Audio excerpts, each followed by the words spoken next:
One way of thinking about what Bitcoin is, and indeed what money is in general, comes from an island in the Pacific Ocean called Yap, where at Yap they don't have metal.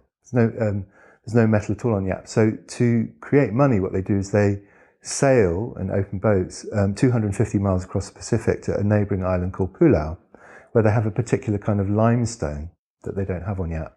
And they quarry the limestone and shape it into these distinctive circular shapes with a hole in the middle, some of them at the British Museum if you want to see them. And some of them are massive, they go up to like 12 feet across. And then they sail these stones, they're called fei, F-E-I, back to Yap, and where they're used as currency. And the thing about them is they're impossible to steal because they're very, very big, but by the same token, and you can't fake them because there's none of that limestone on Yap. And they're kind of a record of the labour that went into the making them, because again, there's no shortcut. You can't kind of half-bakedly pretend to quarry it and shape it. You've either quarried it or you haven't. But they're impossible to move because they're so big. And so what happens with some of the fei is that they rest outside someone's house, and if someone wants to buy something with it to spend the money, what they do is that they agree that the ownership of the stone is transferred, even though the stone itself is in one location. So if I'm, buying your house, I could use my fei to buy it, and so now that fei belongs to you, even though actually it hasn't moved. On the way back from Pulau, the 250 miles to Yap, they've been caught by a storm, the people who've quarried the fei stones, and have had to choose between the stone or their own lives, so they've chucked it overboard. But then when they get back to Yap, they've said, look, we quarried this 12-foot fei stone with a hole in the middle, but we had to chuck it overboard. And it's generally accepted, oh yeah, okay, fine, that's still your fei stone. And they've been able to spend the money embodied in that stone, even though the actual stone is 5 miles down at the bottom of the Pacific, but still everyone who agrees who owns it. And that actually is what modern money is. It's a register of who owns things. That's the crucial thing about the nature of money. And that's why Bitcoin is so adaptable to the modern world of money, because Bitcoin is that register. It's a contemporary, it's a 21st century universal version of that fei stone sitting outside someone's house, where all you need to know about it is who owns it, and that ownership can be indefinitely transferred. The way Bitcoin works is based on cryptography, on codes. So the first stage is the public key, private key thing of Bitcoin is sent to an address, which is just a string of letters and numbers. And then that transaction is sent to the Bitcoin network, which has a series of what's called nodes on it. These are computers all linked up that effectively make Bitcoin run. And what they do is they take a chunk of these transactions, they do it 10 minutes at a time, and they run them through a thing called a hash. Now, a hash function is a very standard cryptographical technique. You can look them up on the internet. There are loads of them. There are different ones that give different answers. And that takes a string of text of any length. You can do it with anything from the sky is blue to the entire text of the Bible. And you run it through a hash function and you come out with the same length, irrespective of the length or complexity of the text, the string of letters and numbers that are completely sensitive to the initial input. So if you change a comma, you'll get a totally different reply. Every letter and number different.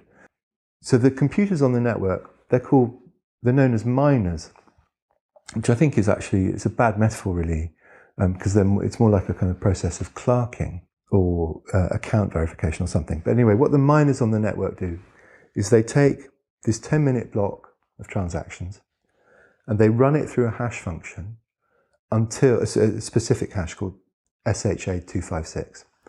And they run it through SHA-256 until they get an answer that has a string of zeros at the beginning, has a specific number of zeros at the start. And those zeros are there just basically to make it difficult to get the answer right, so that every computer in the world can't immediately, bang, jump to the answer. So that they have to go through this process of work. And the computers, there's no shortcut. It's just trial. And as we speak, there are trillions of mathematical operations taking place every second, attempting to solve Bitcoin hashes right now. That's going on right now, all around the world, with Bitcoin miners doing it.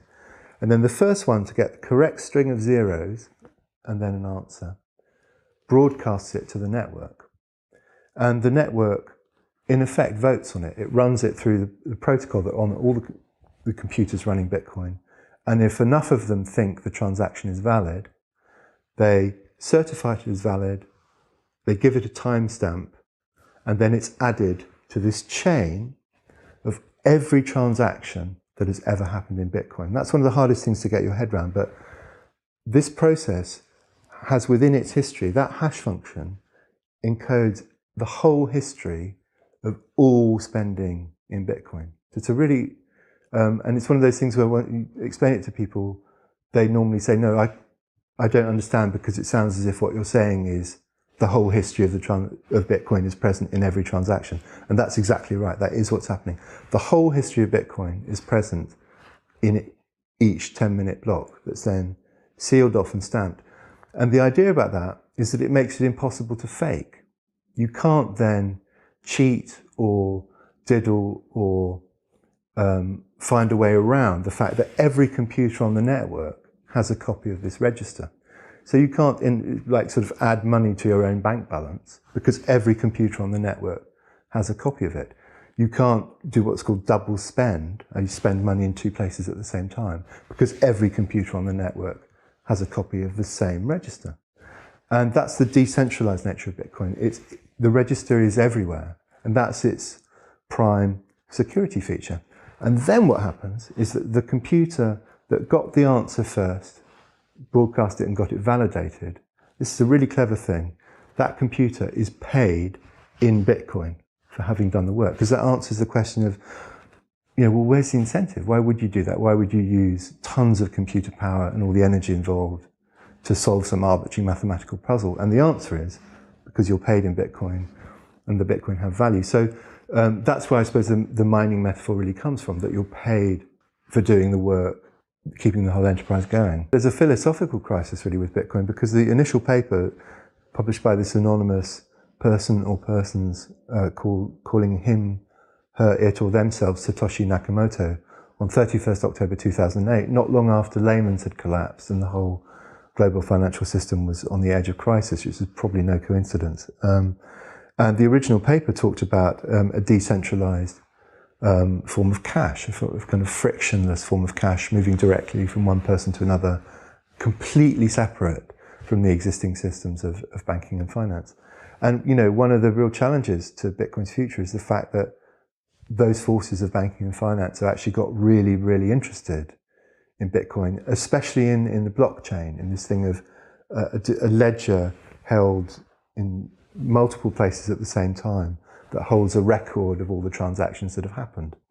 Because the thing about those ledgers is that they can do things incredibly effectively, more or less for free, apart from the computing costs. Legal contracts go through automatically, you can make payments automatically, you can take an enormous amount of work and costs out of the existing system. That puts banks in a difficult position, because actually those costs at the moment, broadly speaking, are their profits. $1.7 trillion of value disappears every year in payments. That's the amount extracted by financial institutions. If the blockchain is a way of doing that for free, that's a really significant threat, a real game changer to the existing businesses in finance. So they want a piece of it. So actually, one of the ironies is that the biggest threat to Bitcoin is that it works to such an extent that the existing players in banking and finance effectively take it over.